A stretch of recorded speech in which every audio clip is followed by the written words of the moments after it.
ما أريد من هذا الشعب إلا أن يزيد في الحمد والشكر إلى الله عز وجل، ويزيد من محبة الوطن،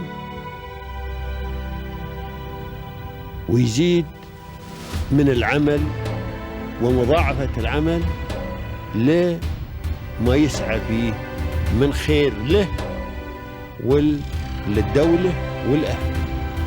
هذا اللي أنا أدوره من الشعب، وربنا إن شاء الله يوفقنا جميعا على ما يحب ويرضى.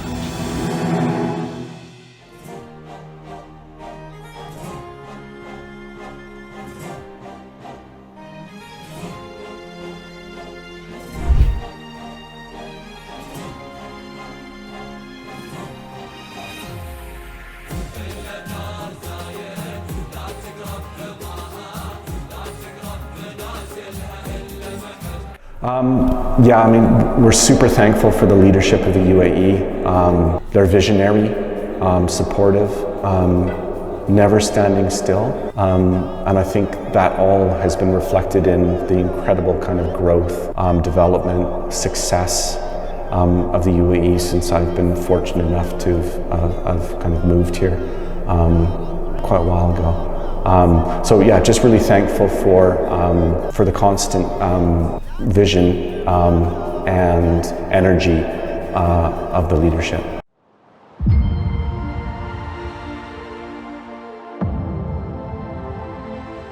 Welcome, ladies and gentlemen, to your favorite program, Peers of Union, which invites the most successful people here in the UAE. Today from Dubai with Mr. Kevin Offin, the founder of GRAPHITE Consultant for the Built Environment. Welcome, Mr. Thank you. Good morning. Good morning. So we are so pleased to meet you today. Pleased to meet you too. Thank you. So today we'll talk about your experiences here in the UAE. Sure. And about your career. But at first we need more details about you to present you to everyone. Sure. My name's Kevin Offin.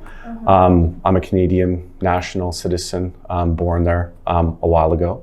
And I'm the founder and creative director of GRAPHITE International, which is a multidisciplinary consultancy, mostly focused around sort of design, but we also have additional sectors that we work on. I'm an architect by training. I graduated, I did all my training education mostly in Canada, but I'm internationally qualified. I did it sort of a while ago, about 25 years ago. So I'm 25 years into this professional journey that I'm on, and I've worked kind of all over the world in different capacities. I worked in Canada, I worked in the UK and London before I came to Dubai. And then I've worked in different capacities in Dubai as an architect, as a design manager on the client side, and then eventually kind of in my role now as a creative director and a leader of a really kind of talented team of people. So it's a long and faithful journey. Why do you choose exactly the UAE? Look, I think there were tons of opportunities. I mean, I was living in London, England, 2004, and a friend of mine who I was working with moved here, and you know, at that time, so many opportunities were available. So decided to kind of just take a chance and come here. And I started working at an architecture practice, and really just kind of grew from there. Learned a lot. I think the other thing that the UAE afforded people, and still does, is an opportunity to grow professionally relatively quickly. It's a pretty fast-paced environment. It's really focused on business, the economy, and you know, various sectors that are supporting that, including real estate, which we're kind of a part of in some way. So yeah, a really kind of a good chance to grow and just to kind of see a different part of the world. Those are the main reasons. Yeah, exactly. So the country here invests on skilled people. So let's talk now about the challenges have you faced at the beginning of your career. Yeah, I think probably like a lot of people, when you sort of first start your career, it's you want to progress quickly, you want to grow, you want to learn. So I think every organization has challenges. Some have ceilings that are lower than others. So sometimes it's easy to grow. I think you have to be hungry, you have to want it. You have to put yourself forward. And I think also just learning and learning about your own capability and your own limits. Because I think when we're young, sometimes we think we're more capable or we know more than we do. But I think, a professional journey is a kind of a lifelong experience. So as you gain experience, I think you realize that you still have a lot to learn. So I think, continuously learning and wanting to be on a journey of learning and experience is important. And I think that the challenge at the beginning is thinking that you maybe know more than you do, and being humble about that eventually so that you can actually learn more. Yes, sir, but to overcome these challenges, we need our supporters. So who are your supporters? Persons who have supported you, inspired you, and helped you to overcome these challenges? Yeah, well, first probably my family, my wife and my 2 boys. And then, they've been there from the very beginning, both in a role as an employee and now in a role as a business owner. So they're really my base sort of foundation network. And then I think I've had really good mentors as well throughout my career. And I think everybody should have mentors. And I've had mentors of I guess, different ages and different experience, and people that also aren't directly in the industry. So I've been really lucky to meet people. Some of them are entrepreneurs who have nothing to do with architecture or design. Some of them are in the same field. So I think I've been lucky to have people who've been really open and supportive. I can kind of ask them anything. No judgment, always supportive. So I think really having and being close to family and finding really good mentors is how you can kind of overcome these challenges and really start to kind of open your mind and develop in your career. So, sir, today we are in your company. How was the first step of creating your company? Yeah, so I think Dubai makes it easy to set up a company. Again, so supportive in terms of making sure that you have the right processes in place to start a company. So all of that is really easy. And then I think finding what you want to do and having a sort of a mission statement, I think, is really important. So knowing that we wanted to kind of spend our energy doing something for us and not for other people, I think was important. Sort of had enough experience in different settings, so in small design practices and huge multidisciplinary offices, kind of knowing where I wanted the company to kind of go was important. So how big do we want to be? What sectors do we want to focus on? And then coming out of some previous experience, really focusing on the education sector. So really our design work mostly focuses on K-12 education, which we think is like extremely important. We've had the benefit of engaging people at schools, young people, students, parents, and it's always interesting to kind of talk to them and understand what they think of their environment that are in the physical built environment, and can we make that better? Really, that's one of our mission statements: is how can we provide spaces that encourage people to want to learn. And so starting off from there, I guess at the very beginning, it's difficult to build momentum and also to convince people that you can deliver. You've got a limited track record as a company. You've got a long track record as a person, but finding people who will believe in you, that's really important. And without that, I think it would be really challenging to kind of move forward. Thankfully, we found the right people and we're continuing to find those people, building on relationships that we started, a decade ago, forging new relationships. We're finding ourselves in a very kind of interesting kind of position now, sort of being just having turned 10 as a company. So, sir, what are the plans and strategies have you followed to ensure that your buildings are built on the principles of innovation and sustainability? Yeah, well, I think, being in the UAE, it's really important with all the sustainability initiatives that the leaders have put forward. So because there's support really from the leadership all the way down to the kind of the delivery kind of level at our level, we're focused on supporting things as much as we can. I think we also are interested in looking how we can reuse buildings. I mean, there's a lot of very kind of beautiful new buildings in Dubai and in the GCC. But also there's a lot of older buildings, and there's a lot of benefit in adaptive reuse where we can. If buildings are still in a good enough condition to be able to be reused, that in and of itself is a really sustainable way of moving forward. And then there's larger things that we look at. There's passive design measures, active design measures. So passive design is just understanding the environment we're in. So we're blessed with really kind of incredible weather most of the year.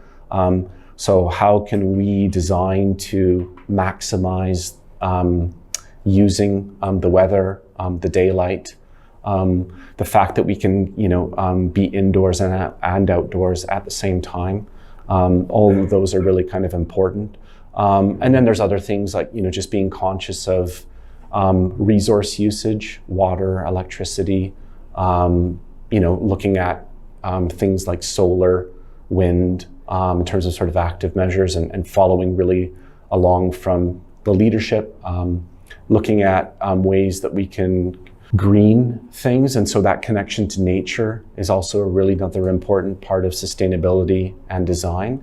So we're always looking to see how do we engage with the environment around us? So whether that's a visual engagement, so providing views of the city around us, or actually physically moving into spaces, that connection to nature is important. And then innovation, we're in a very kind of fast-moving country and city. Our industry moves pretty quickly in some cases. So we're really actively involved in implementing something called BIM, which is Building Information Modeling. And we use a platform called the Autodesk Construction Cloud. So we build models in the computer of our designs, three-dimensional models, and we share those with everybody. So the design team that's in our studio, the other kind of designers and engineers that we work with, our clients, everybody has access to this model, and you can view it in real time. You can comment on it. We use it for presentations. So we're trying to kind of utilize that technology in every project that we undertake, because we find that collaboration is another kind of great way to try to engage our clients and also successfully deliver our projects. Now, as an entrepreneur, how have you faced the challenges of dealing with market shifts, financial unpredictability, and customer complexities? Yeah, big questions. I think so. Having a really good team of people, I think, has been really important for us. The market shifts are challenging. We all experienced an unprecedented market shift a few years ago with the pandemic, and really having to alter our ways of dealing with people and our kind of working experience. So we're trying to be nimble and adaptive. I think that the financial side of it can be challenging. Most people are really good. Like, we've got great clients, but you have to just be conservative I think, with your forecasting, just to make sure that you are being financially responsible.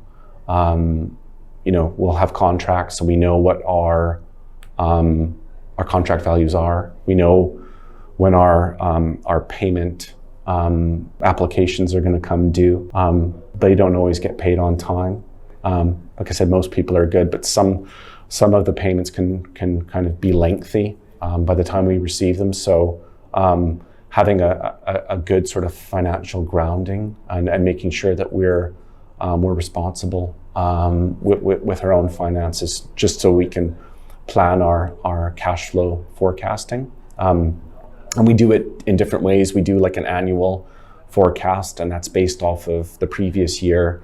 And we'll look at what our revenue was and what we think the growth could be. And then that trickles down to our office space. That looks at things like our team.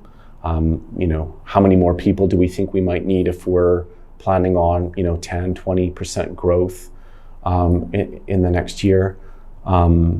So it's a really kind of core piece of the business, and it's not something that I personally learned about at design school. Far from it. So it's been like a trial by working through it, really. But again, having a good team and good partners has really kind of helped. With that aspect. So, sir, after your faithful journey, can you please share with us some of accomplishments achieved by your company, some of projects that you are proud of today? Sure. Yeah. So after 10 years, we've got a lot of projects that have been completed. Usually the development cycle for us is sort of design and construction is a 3-year period of time. So in the 10 years that Graphite's been, since it started, we've had 3 development cycles. We've delivered a number of projects here in Dubai, including the English College, which was a very interesting project.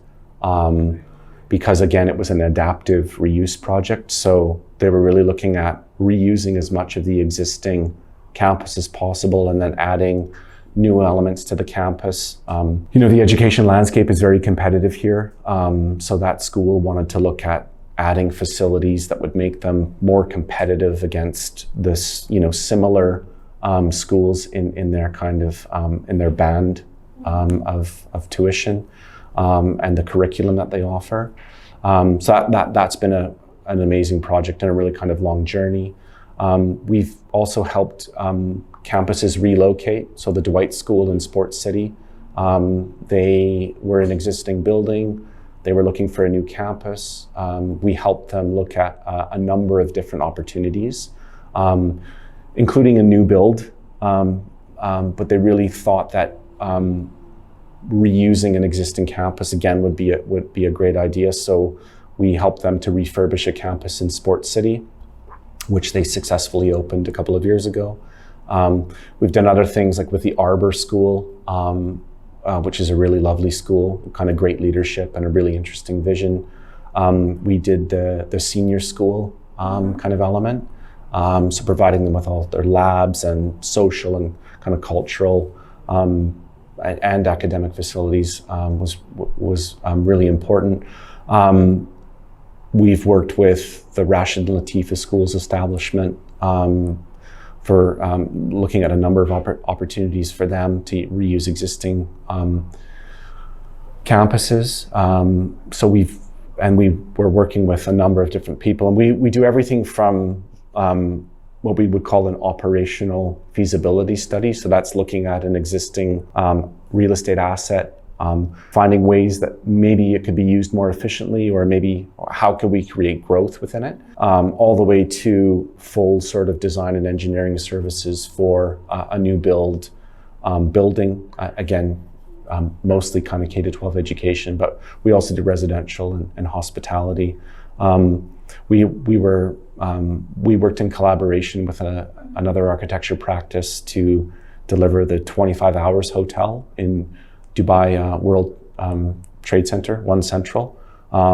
which was a really kind of long project, which started in 2009, and then kind of was put on hold and then started up again in 2016. And it's become a very successful hospitality property in central Dubai.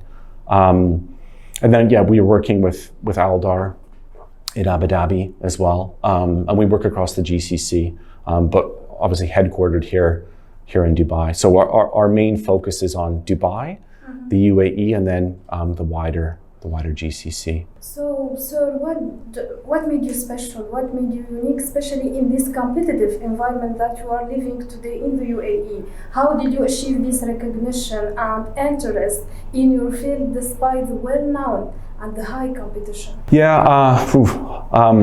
hard work. I think sort of this idea that always looking for another challenge, or always trying to rise to a challenge or challenge ourselves. That's super important. I think looking for kind of what's next as well. So it's important to be able to kind of follow something through from start to finish, but then also having, you know, a vision and seeing kind of what else is out there kind of on the horizon. So you're always thinking ahead of where you are at the moment is really important. So focusing some energy on that.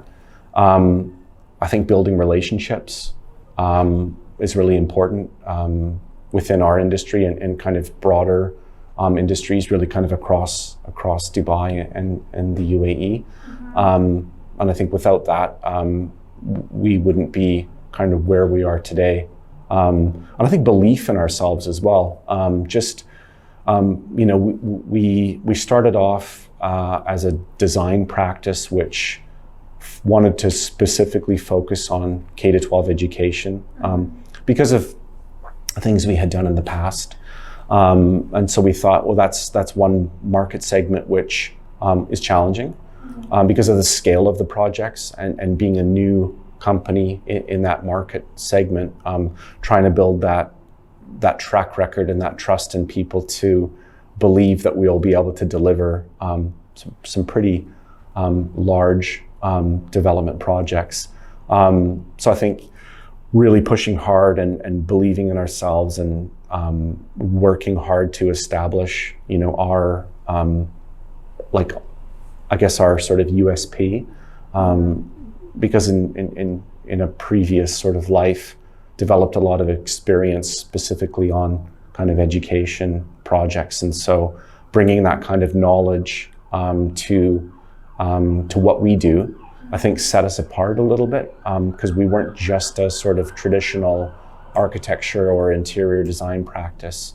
We were also bringing a lot of operational knowledge from the kind of education side to it. So, you know, being able to kind of offer a much kind of wider array of services kind of really set us apart from the beginning. And then again, just a lot of hard work, doing all the roles that you'd have to do when you're a startup.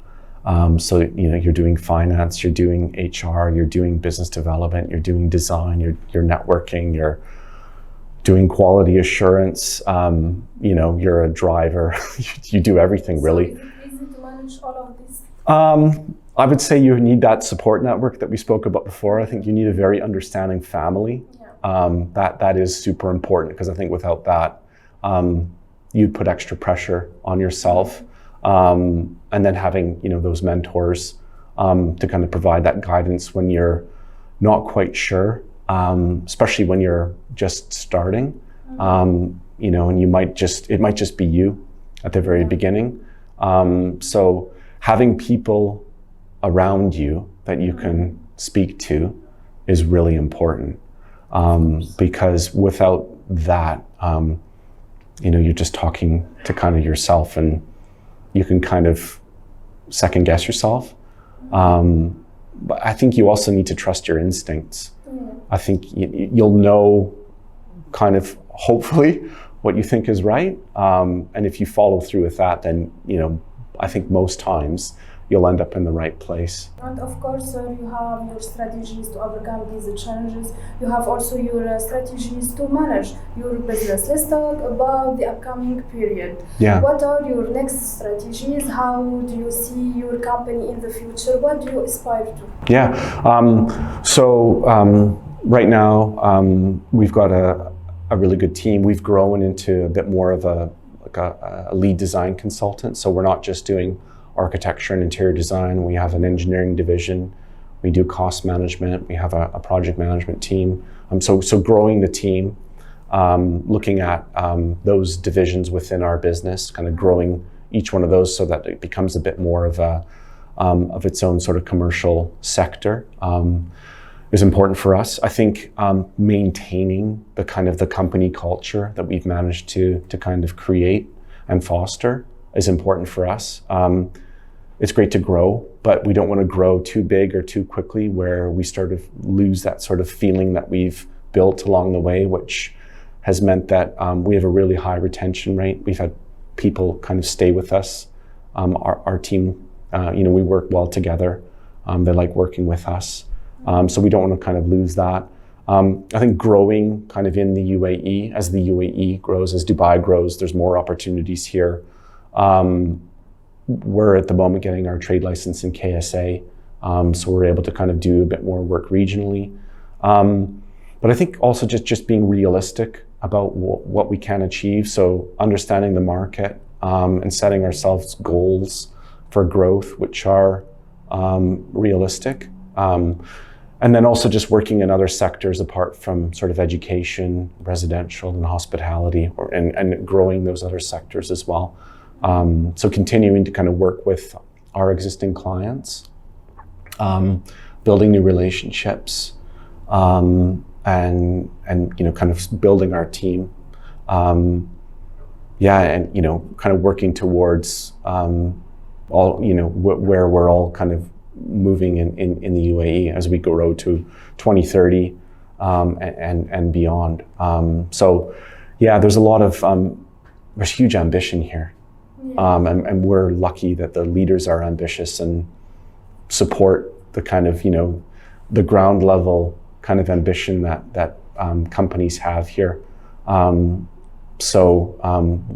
ambitious, but it's a managed kind of process we have with respect to kind of growing. So now let's talk about the UAE. What are the most important laws and regulations established by the UAE and applied throughout the investment sector, which has made it one of the most important sectors in the world? Yeah, I think the support for establishing businesses has been amazing, and also just how fast you can register and open up a business.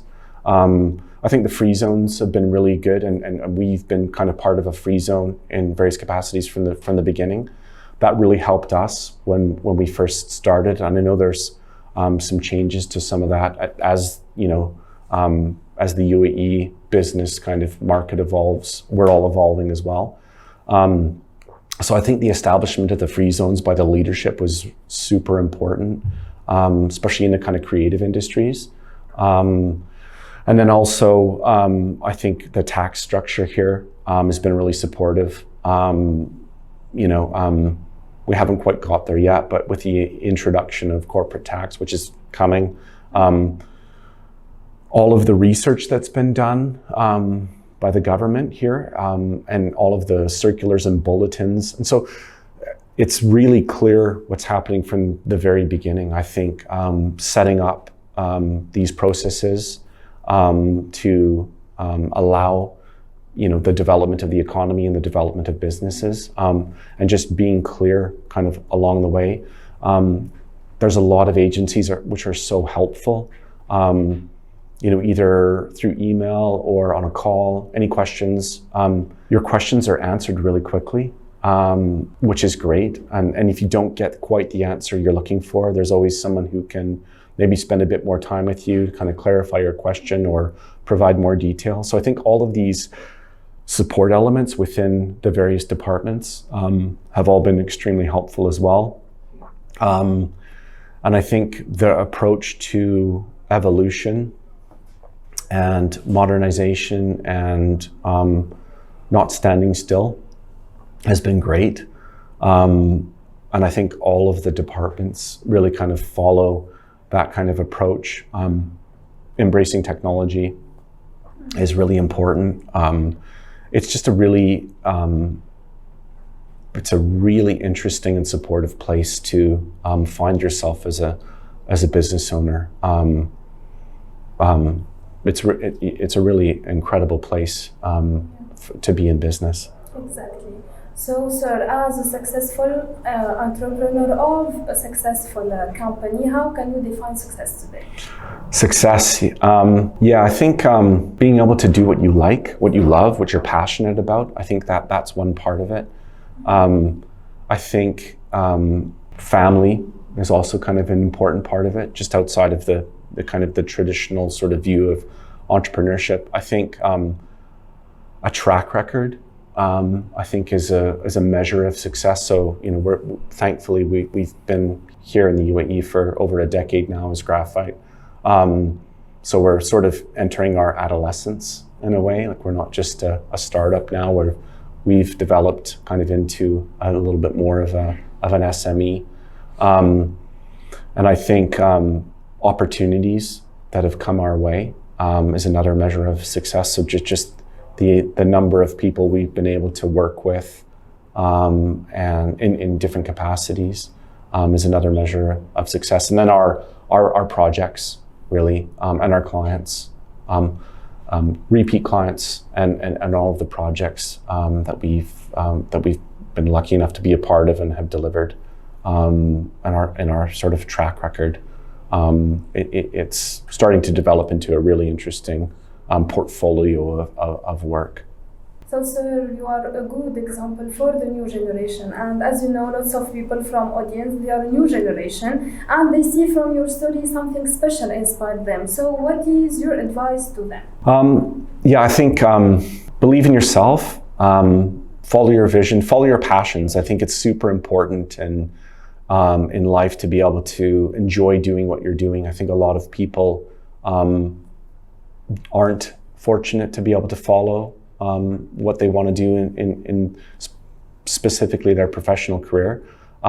So follow your dreams, follow your passions, work hard, never give up. And I think always develop a kind of a lifelong interest in learning, because in any profession, it's mostly about growth. So you always have to be open and adaptable and flexible, and keep learning and keep trying. We learn from our mistakes. If we don't make mistakes, we don't learn. So failure is an important part of growth and learning. And really just harness your energy, and hopefully you'll be successful as well. The UAE has for sure contributed to your success story. So what is your appreciation message you would like to convey through our episode to the UAE and its rulers? Yeah, I mean, we're super thankful for the leadership of the UAE.